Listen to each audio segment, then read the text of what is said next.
तो आज के इस वीडियो में हम लोग बिहार क्लास 10 ज्योग्राफी के काफ़ी ज़्यादा महत्वपूर्ण 20 ऐसे प्रश्नों को देखेंगे जो कि आपके बोर्ड एग्जाम 2027 के लिए काफ़ी ज़्यादा ज़रूरी रहने वाला है। तो आप लोग वीडियो को एकदम शुरू से अंत तक देखिएगा और वीडियो पसंद आएगा तो वीडियो को एक लाइक करके चैनल को सब्सक्राइब जरूर से कर दीजिएगा।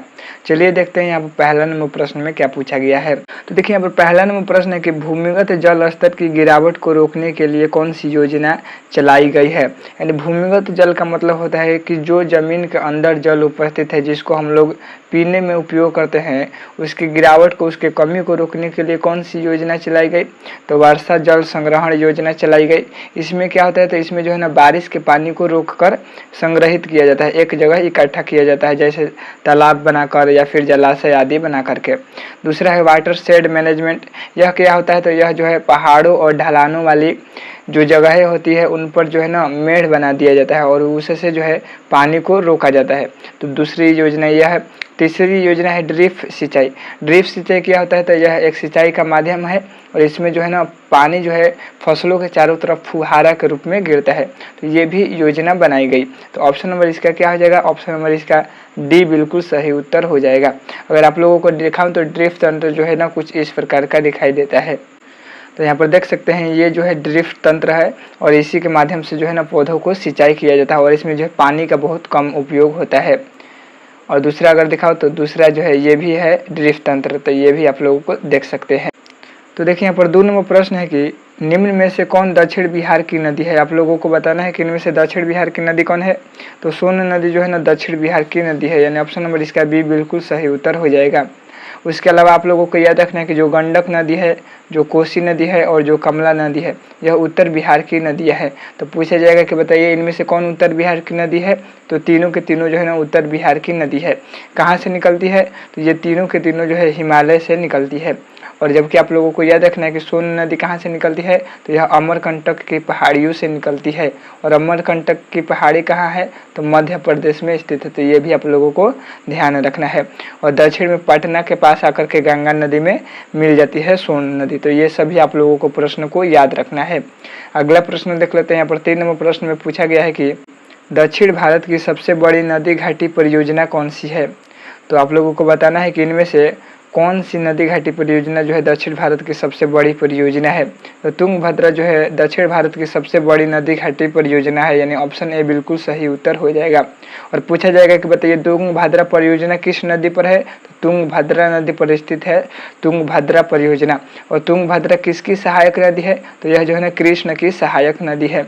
और यह जो है तुंगभद्रा परियोजना किन राज्यों के सहयोग से बनाया गया था, तो कर्नाटक और आंध्र प्रदेश राज्यों के सहयोग से बनाया गया था। और यह जो है दक्षिण भारत की सबसे बड़ी बहुउद्देशीय परियोजना है। तो ये आप लोगों को अलग से याद रखना है। अगला प्रश्न देख लेते हैं। 4 नंबर प्रश्न में क्या पूछा गया है। देखिए यहाँ पर 4 नंबर प्रश्न है कि प्रथम राष्ट्रीय जल नीति कब लागू हुई। तो प्रथम राष्ट्रीय जल नीति जो है सितंबर 1987 में लागू हुई थी, यानी ऑप्शन नंबर इसका सी बिल्कुल सही उत्तर हो जाएगा। यानी भारत की पहली राष्ट्रीय जल नीति जो है सितंबर 1987 में बनाई गई थी और इसमें जो है ना 2 बार संशोधन किया गया था। कब किया गया था, तो 2002 में और 2012 में जो है ना संशोधन किया गया था। तो ये आप लोगों को याद रखना है। अगला प्रश्न देख लेते हैं। यहाँ पर क्या पूछा गया है। 5 नंबर प्रश्न है कि भारत का सबसे लंबा बांध कौन है। आप लोगों को बताना है कि इनमें से भारत का सबसे लंबा बांध कौन है। तो हीराकुंड बांध जो है ना भारत का सबसे लंबा बांध है, यानी ऑप्शन ए बिल्कुल सही उत्तर हो जाएगा। और पूछा जाएगा कि बताइए हीराकुंड बांध किस राज्य में है। तो उड़ीसा राज्य में है हीराकुंड बांध। और पूछा जाएगा कि किस नदी पर है, तो हीराकुंड बांध जो है महानदी पर है और यह भारत का सबसे लंबा बांध है और इसकी लंबाई जो है 25.8 किलोमीटर है। तो ये आप लोगों को अलग से याद रखना है। और एक और प्रश्न पूछा जाता है कि बताइए भारत का सबसे ऊंचा बांध कौन है। तो टिहरी बांध जो है भारत का सबसे ऊंचा बांध है। तो ये आप लोगों को याद रखना है। अगला प्रश्न देख लेते हैं। 6 नंबर प्रश्न में क्या पूछा गया है। तो देखिए यहाँ पर 6 नंबर प्रश्न है कि कृष्णा राज सागर बांध किस नदी पर बना है। तो कृष्णा राज सागर बांध जो है कावेरी नदी पर बना है, यानी ऑप्शन सी बिल्कुल सही उत्तर हो जाएगा। और पूछा जाएगा कि बताइए किस राज्य में है। तो कर्नाटक राज्य में है यह बांध। तो ये आप लोगों को याद रखना है। अगला प्रश्न को देख लेते हैं। यहाँ पर क्या पूछा गया। 7 नंबर प्रश्न है कि हीराकुंड परियोजना किस नदी पर है। तो हीराकुंड परियोजना जो है महानदी पर बना है, यानी ऑप्शन ए बिल्कुल सही उत्तर हो जाएगा। हीराकुंड परियोजना जो है किस राज्य में है, तो उड़ीसा राज्य में है। और किस नदी पर है, तो महानदी पर है। और इस मतलब जो परियोजना है यह है हीराकुंड परियोजना। यह क्यों बनाया गया था, तो यह जो है ना बाढ़ नियंत्रण करने के लिए और बिजली के उत्पादन करने के लिए यह योजना बनाया गया था। तो ये आप लोगों को याद रखना है। अगला प्रश्न देख लेते हैं। यहाँ पर 8 नंबर प्रश्न है कि सर्वाधिक बाढ़ प्रभावित देश कौन है, यानी इनमें से सबसे ज़्यादा बाढ़ जो है किस देश में आता है, तो बांग्लादेश में आता है, यानी ऑप्शन सी बिल्कुल सही उत्तर हो जाएगा। और ये मतलब कि बांग्लादेश में बाढ़ क्यों आता है, तो बांग्लादेश को जो है ना नदियों का देश कहा जाता है। तो पूछा जाएगा कि बताइए नदियों का देश किसे कहा जाता है, तो बांग्लादेश को जो है नदियों का देश कहा जाता है। क्यों नदियों का देश कहा जाता है, क्योंकि इस मतलब जो बांग्लादेश है उससे दो प्रमुख नदी बड़ी दो प्रमुख नदियाँ गुजरती है। पहली नदी है गंगा नदी, जिसको बांग्लादेश में पद्मा कहते हैं, और दूसरी नदी है ब्रह्मपुत्र नदी, जिसे बांग्लादेश में जमुना कहते हैं। और जब ये दोनों नदियाँ गुजरती है तो अपने साथ जो है बहुत ज़्यादा जल लेकर के जाती है, जिससे वहाँ पर जो है भयंकर बाढ़ आता है। तो ये आप लोगों को ध्यान रखना है। और यहाँ पर ध्यान क्या और रखना है कि पहला प्रश्न पूछा जा सकता है कि गंगा को बांग्लादेश में किस नाम से जानते हैं, तो पद्मा नदी के नाम से जानते हैं। और दूसरा ब्रह्मपुत्र को जो है जमुना नदी के नाम से जानते हैं। तो ये आप लोगों को याद रखना है। अगला प्रश्न देख लेते हैं। यहाँ पर 9 नंबर प्रश्न में आप लोगों से पूछा गया है कि इनमें से किस परियोजना का मुख्य उद्देश्य बाढ़ नियंत्रण रहा है, यानी आप लोगों को बताना है कि इनमें से किस परियोजना का मुख्य उद्देश्य है बाढ़ को नियंत्रित करना। तो कोसी नदी परियोजना का मुख्य उद्देश्य है बाढ़ को नियंत्रण करना, यानी ऑप्शन नंबर इसका बी बिल्कुल सही उत्तर हो जाएगा। और पूछा जाएगा कि बताइए बिहार का शोक किस नदी को कहा जाता है, तो कोसी नदी को बिहार का शोक कहा जाता है। क्यों कहा जाता है, क्योंकि कोसी नदी जो है ना अपना मार्ग जो है बहुत ज़्यादा बदलती है, और बदलने के कारण जो है ना बाढ़ लाती है, अपने साथ जो है बाढ़ लाती है, इसलिए इसे जो है बिहार का शोक नदी कहा जाता है। और कोसी नदी परियोजना का मुख्य उद्देश्य है बाढ़ को रोकना। तो ये आप लोगों को अलग से याद रखना है। अगला प्रश्न देख लेते हैं। 10 नंबर प्रश्न में आप लोगों से पूछा गया है कि जल किस प्रकार का संसाधन है। तो जल जो है ना चक्रीय संसाधन भी होता है, और जल जो है नवीकरणीय संसाधन भी होता है। तो यहाँ पर चक्रीय दिया हुआ है, इसलिए ऑप्शन नंबर इसका ए बिल्कुल सही उत्तर हो जाएगा। कैसे चक्रीय संसाधन होता है, तो जल का पानी जो है मतलब जो जल है वह सागर या महासागर, तालाब या फिर जलाशय से जो है भाप बन करके ऊपर उड़ता है, और ऊपर उड़ने के बाद क्या बन जाता है, तो बादल बनता है। और जब बादल बनता है तो वह बारिश के रूप में फिर से पानी कहाँ आ जाता है, तो फिर से पानी जो है ज़मीन पर आ जाता है। और जब ज़मीन पर आता है तो यह प्रक्रिया जो है बार बार होते रहते, फिर ज़मीन पर आएगा, फिर बादल बनकर मतलब बाफ बनकर के फिर से बादल बनेगा, फिर से ज़मीन पर पानी आएगा। तो यह प्रक्रिया जो है ना निरंतर चलते रहती है, इसलिए जल को जो है एक चक्रीय संसाधन कहते हैं। और जल जो है कभी समाप्त नहीं हो सकता है, इसलिए इसे नवीकरणीय संसाधन भी कहते हैं। तो ये आप लोग को याद रखना है। अगला प्रश्न देख लेते हैं। 11 नंबर प्रश्न है कि भारत में प्रयुक्त कुल जल का सबसे अधिक उपयोग किस क्षेत्र में होता है, यानी भारत के पास जितना जल मौजूद है उसमें से सबसे ज़्यादा जल का प्रयोग जो है किस काम में होता है, तो सिंचाई करने में होता है, यानी ऑप्शन नंबर इसका बी बिल्कुल सही उत्तर हो जाएगा।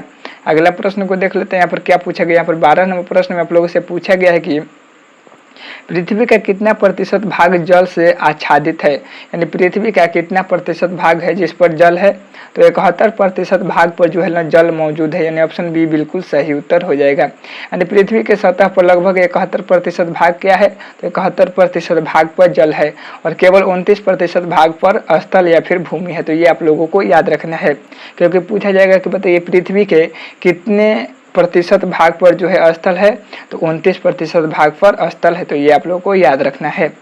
अगला प्रश्न देख लेते हैं। 13 नंबर प्रश्न में आप लोगों से पूछा गया है कि निम्नलिखित दक्षिण भारतीय राज्यों में से किस राज्य में भूमिगत जल उपयोग इसके कुल भूमिगत जल संभाव्य से अधिक है, तो इसका ऑप्शन नंबर देखिए यहाँ पर पूछा है दक्षिण भारत। तो दक्षिण भारत का कौन सा राज्य है, तो ऑप्शन नंबर इसका सी बिल्कुल सही उत्तर हो जाएगा, यानी तमिलनाडु और पंजाब, इन दोनों राज्यों में जो है ना जो ज़मीन का जल है वह जो है ना काफ़ी ज़्यादा नीचे चला गया है। और क्यों नीचे चला गया है, क्योंकि यहाँ के लोग जो है बहुत ज़्यादा इसका उपयोग करते थे, यानी जल को जो है ना बहुत ज़्यादा निकालते थे, उसी से जो है बहुत ज़्यादा सिंचाई करते थे, नदियों का उपयोग नहीं करते थे, तो जिसके कारण जो है जल का स्तर जो है बहुत ज़्यादा नीचे चला गया है। तो यही पूछा है कि दक्षिण भारतीय राज्य कौन सा है, तो तमिलनाडु हो जाएगा। और पूछता कि ऐसे पंजाब अगर देता तो पंजाब भी हो जाता, लेकिन पंजाब जो है दक्षिण भारत का राज्य नहीं, तो ये आप लोगों को ध्यान रखना है। अगला प्रश्न देख लेते हैं। यहाँ पर 14 नंबर प्रश्न है कि घन किलोमीटर में दी गई निम्नलिखित संख्याओं में से कौन सी संख्या जो है भारत में कुल वार्षिक वर्षा को दर्शाती है? तो 4000 ऑप्शन नंबर इसका डी बिल्कुल सही उत्तर हो जाएगा। यानी भारत में साल भर में बादलों से बरसने वाले कुल पानी की मात्रा लगभग कितना है? तो 4000 घन किलोमीटर है। तो ये आप लोगों को याद रखना है। अगला प्रश्न को देख लेते हैं। यहाँ पर क्या पूछा गया? यहाँ पर 15 नंबर प्रश्न में आप लोगों से पूछा गया है कि 15 नंबर प्रश्न है कि निम्नलिखित नदियों में से किस नदी में सबसे ज़्यादा पुनः प्रतियोग्य भूमिगत जल संसाधन है? यानी आप लोगों को बताना है कि इन नदियों में से कौन सी ऐसी नदी है जिसका जल जो है ना जमीन के अंदर रिस करके जाता है। तो ऑप्शन नंबर इसका भी बिल्कुल सही उत्तर हो जाएगा। यानी गंगा नदी जो है एक ऐसी नदी है जिसका जो जल है वह रिस करके जमीन के अंदर चला जाता है और उसका जो है फिर से प्रयोग हो जाता है। यानी गंगा नदी का मैदानी इलाका जो है बहुत ज़्यादा उपजाऊ है और यह जो है ना जल सोखने वाला है, जिससे बारिश या फिर नदियों का पानी जो है रिस कर जमीन के नीचे चला जाता है। इसलिए गंगा बेसिन में सबसे ज़्यादा दोबारा उपयोग करने लायक भूमिगत जल पाया जाता है। तो ये आप लोगों को ध्यान रखना है। अगला प्रश्न देख लेते हैं। यहाँ पर 16 नंबर प्रश्न में पूछा गया है कि राष्ट्रीय जल नीति किस वर्ष घोषित किया गया? तो ये जो है ना प्रश्न दोबारा आ चुका है, तो इसका ऑप्शन नंबर सी बिल्कुल सही उत्तर हो जाएगा। अगला प्रश्न देख लेते हैं। यहाँ पर क्या पूछा गया है? यहाँ पर 17 नंबर प्रश्न है कि इंद्रपुरी जलाशय परियोजना किस राज्य में है? तो इंद्रपुरी जलाशय परियोजना जो है बिहार राज्य में है। यानी ऑप्शन ए बिल्कुल सही उत्तर हो जाएगा। यानी इंद्रपुरी बैराज जो है बिहार के किस जिला में है? तो रोहतास जिला में है। और किस नदी पर है? तो जो है सोन नदी पर है। तो पूछा जाएगा कि बताइए इंद्रपुरी जलाशय जो है किस राज्य में है? तो बिहार में है। बिहार के किस जिला में है? तो रोहतास में है। और किस नदी पर है? तो सोन नदी पर है।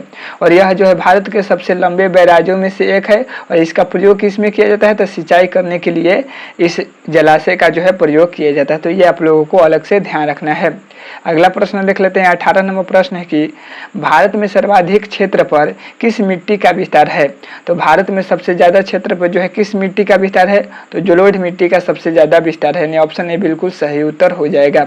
जलोढ़ मिट्टी भारत के सबसे बड़े हिस्से पर पाई जाती है। लगभग कितना प्रतिशत भाग पर जो है जलोढ़ मिट्टी पाई जाती है? तो 40 से 43% भाग पर जो है जलोढ़ मिट्टी का विस्तार है। और यह मुख्य रूप से उत्तरी मैदान और नदियों की घाटियों में पाई जाती है।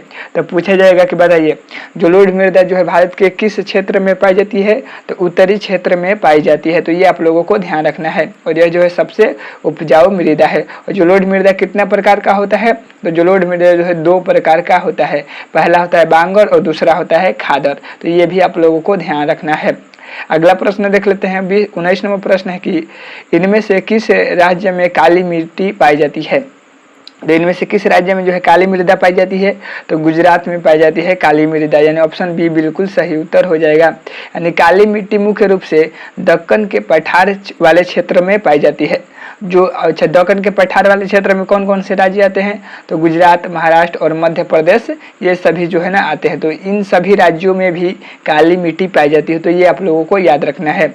अलग से आप लोगों को और क्या याद रखना है? पहला याद रखना है कि काली मिट्टी जो है किस फसल की खेती के लिए, यानी किसकी खेती के लिए जो है प्रसिद्ध है? तो कपास की खेती के लिए प्रसिद्ध है। यानी कपास की खेती जो है काली मिट्टी में अच्छी होती है। और दूसरा याद रखना है कि काली मिट्टी का दूसरा नाम क्या होता है? तो रेगुर मृदा जो है काली मिट्टी का दूसरा नाम होता है। तो ये भी आप लोगों को याद रखना है। अगला प्रश्न और अंतिम नंबर प्रश्न को देख लेते हैं। देखिए 20 नंबर प्रश्न है कि काली मृदा का दूसरा नाम क्या है? तो काली मृदा का दूसरा नाम है रेगुर मृदा। यानी ऑप्शन बी बिल्कुल सही उत्तर हो जाएगा। और अलग से आप लोगों को याद रखना है कि काली मिट्टी को जो है रेगुर मृदा या फिर काली कपासी मिट्टी भी कहते हैं। क्यों कहते हैं? क्योंकि इसमें जो है कपास की अच्छी खेती होती है। क्योंकि यह कपास के लिए अधिक जो है उत्तम माना जाता है और इसमें जो है नमी सोखने की क्षमता जो है अधिक होती है। यानी पानी को जो है ना यह सोख करके भी रखता है। तो ये आप लोगों को अलग से याद रखना है। तो बताना है आप लोगों को कि 20 प्रश्नों में से आप लोगों का कितना प्रश्न सही हुआ, तो कमेंट कर जरूर बताइएगा।